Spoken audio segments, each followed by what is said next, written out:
What's up, friends? Andrew here. In this video, I'm going to show you how to rename your labels on OnlineJobs.ph.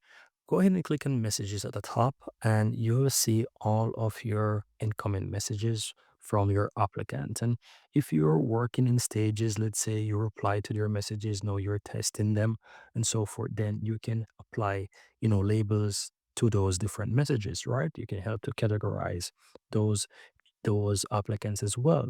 And so in this case, I am currently, let's say, interviewing people for recording tutorials.